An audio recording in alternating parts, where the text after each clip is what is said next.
everyone, we're at Brighton Music Conference 2017 and we're chatting with Josh Butler. Hi Josh. Hello. So you've just done a panel on the art of DJing and tips and tricks for people that sort of want to get into the industry. So could you just recap some of the main pointers and talking points?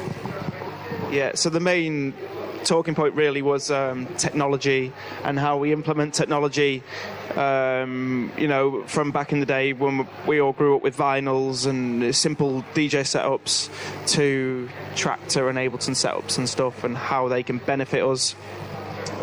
Also, we spoke about diversity and females in the industry.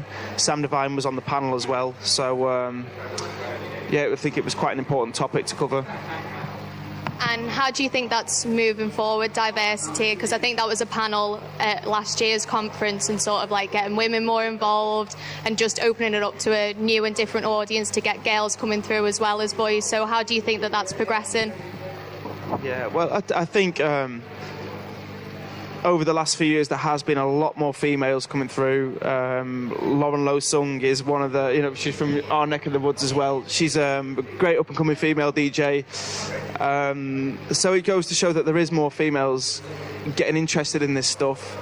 But I think the root of it is it shouldn't rely, or it shouldn't matter about sex, really. It should, if somebody's interested in music production, DJing, the music industry, any area of it, that drive and passion should be the main focus, and the force to make anybody successful.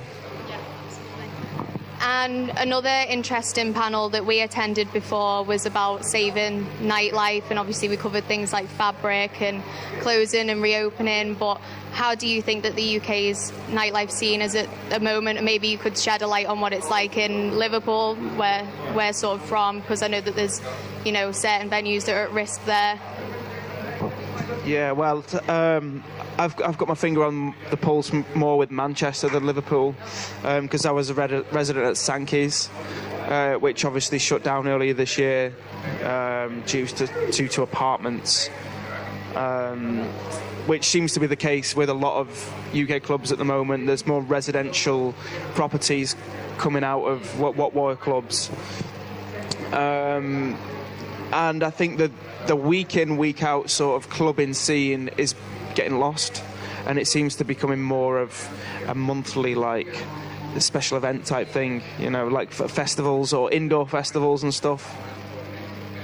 And on the topic of sort of, keeping stuff alive and keeping stuff relevant, how important do you think conferences are? Like Brighton obviously is doing something amazing here, and you've got ADE or IMS, but they're sort of seen as the big dogs. This one's a little bit smaller, but I think that's really nice and crucial to have something like this in the UK that, people like we can come to with ease and not have to get flights and, spend loads of money to attend. Well, this is my first time at Brighton Music Conference, but like you said, I think it's very essential because it allows more people to come, people from the UK who can't necessarily get a flight over to Amsterdam or Miami for the Winter Music Conference. There's been so many good people here that I've met already. I've only been here a couple of hours. And it also just beats speaking to people online, which is face-to-face personability is something that's lost these days, I think, and it's an essential part of, without getting too deep, humanity. Speaking to people over a screen is sometimes, it's not the best way of going around things. And while we've got you, we want to ask about what else is coming up this year. So obviously you've got a couple of big festival appearances, but is there any other, key dates or any, releases that you'd like to tell us about? Yeah, so I'm heading to Australia and New Zealand next Wednesday to play in Adelaide, Brisbane, Queenstown, Melbourne and Sydney. So just over there for just under 2 weeks. And then I'm back to start the Ibiza season, which is going to be mental on nearly every week, if not every other week, playing for Do Not Sleep, Defected and Cuckoo Land.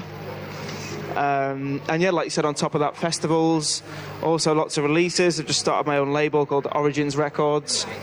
So, keeping myself busy, really. Next release, I think, is on Kerry Chandler's label, Chaos Theory. Right, okay. And you've just mentioned your new label. I didn't know anything about that, so could you tell us a little bit more about the concept behind it, why you decided to start it? So the concept, the name is Origins Records. The concept is sort of the roots of house music, mainly US influenced.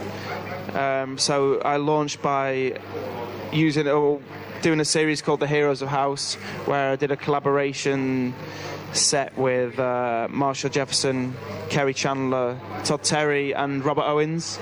Yeah, and the B-side to one of those that I did with Bontan has been at the Beatport #1 for just over 3 weeks. So yeah, I mean, yeah, third release on the label. It's going quite well. Yeah. No, it sounds like you're smashing it, and thank you so much for taking the time to speak to us. We look forward to hearing the other releases. Thanks, Josh.